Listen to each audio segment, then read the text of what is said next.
Hello summoners, welcome back to the channel, and in this video we're going to do top 10 power control characters in Marvel Contest of Champions. Now, power control is one of the most important abilities for a character to have. It has always been useful and it will always be useful because sometimes we are dealing with annoying like characters who have natural power gain like Hyperion, Vision Arcus. But most importantly, there are a lot of nodes which deal with power. For example, Spite, kinetic transference, flow, and all or nothing. So like a lot of examples where you need good power control characters. So if you have any of these characters up, definitely consider ranking them up. Maybe they don't have the best damage output, but even a character like Hawkeye, who has been in the game for a long time, he's not the best character by any means, but he can be incredibly useful for a lot of content. Let's start with the list. So at number 1 we have Magic, and it's really hard to decide between Magic and Doctor Doom at number 1 because power control it's different than talking about regeneration or sustainable characters and stuff, because it's not just a number. It depends on the situation, what you need at that time. There's some situations where you don't want your opponent to have even 1 bar of power, and in those situations Magic is just really good, especially in stuff like Alliance War, when you're dealing with mojo bosses with flow on them. So you just corner the opponent, use SP2, completely power lock the opponent, use backdraft intercepts. It takes some practice, but when played right, Magic is incredibly powerful. Yes, she doesn't have the best damage in the world, but with Morningstar synergy, with Warlock synergy, she can do some decent damage on the special too, and is definitely the best power control character in my opinion.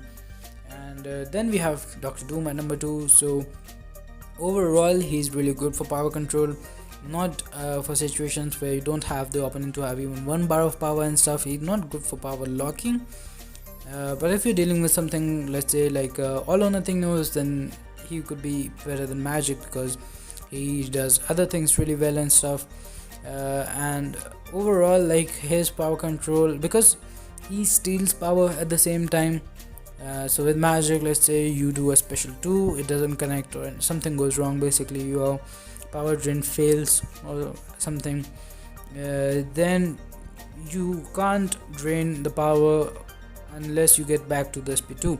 In Doctor Doom, once you are at the SP1, you use that, you drain some power. If not, then your light attack drains power and everything. So he overall is really he might be better than Magic overall in terms of power control, but again there are some situations where you just need to lock the power meter up, and for those Magic is better in my opinion, at least. Then at number 3 we have OG Vision, slightly rare character.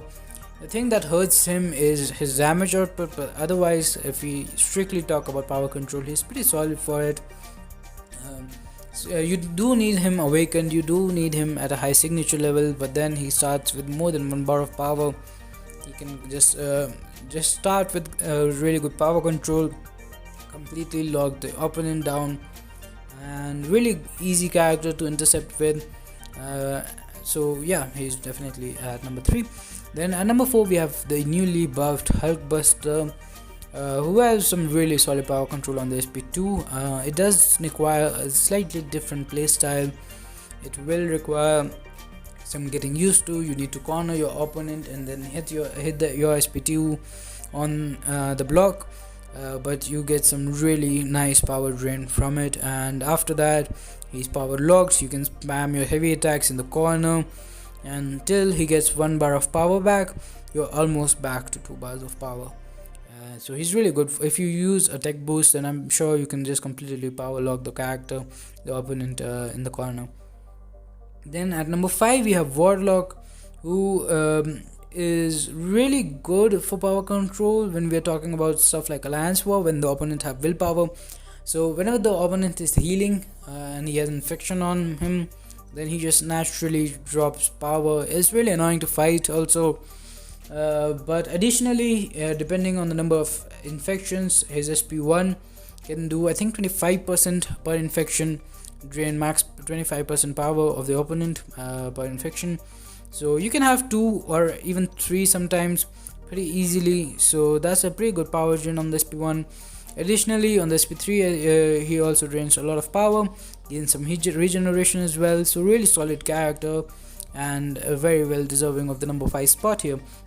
Then at number 6 we have Doc Ock, who is really good with dealing with some passive power gain, not the node like with increased power gain, but with dealing with power gain buffs and stuff. He is really good for locking the opponent up against the wall using your heavy attacks and everything, and is incredibly useful in variant content as well, and also dealing with OG vision synthesis. Like there is a node in Lance 4 right now where he just straight up gets 3 bars of power, but with the Doc Ock you just start the fight with a passive power lock on the opponent. Not sure if it's passive. Then at number 7 we have Quake, which does not have any power control but still makes the list because of a playstyle.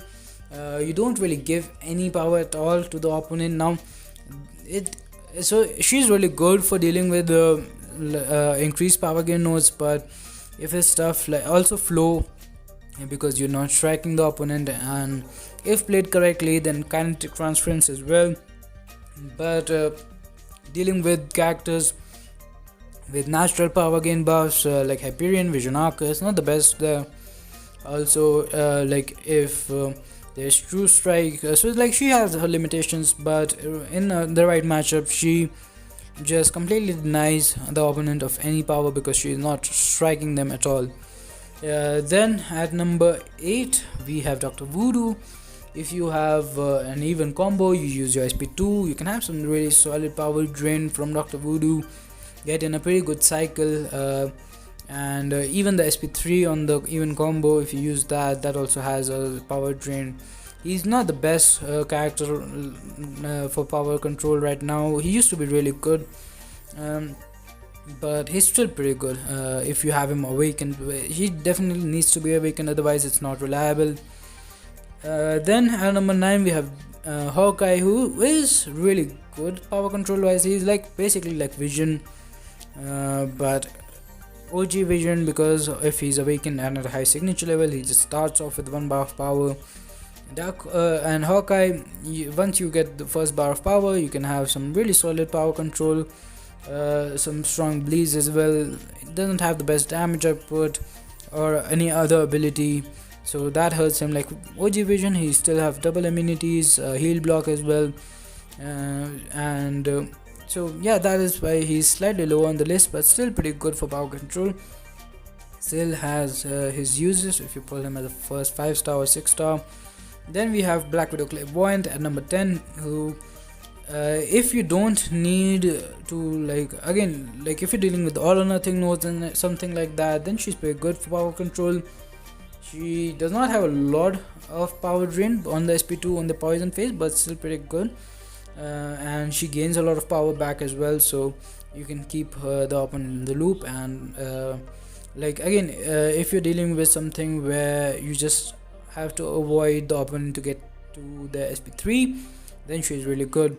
But if you don't want them to get to SP2 or SP1, then she's not the best option for it. But she does have some really good power control and a lot of other things as well, so that is why she is at number 10.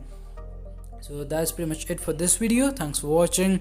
If you disagree with me, like leave your reasons in the comment section down below, and stay safe. Goodbye.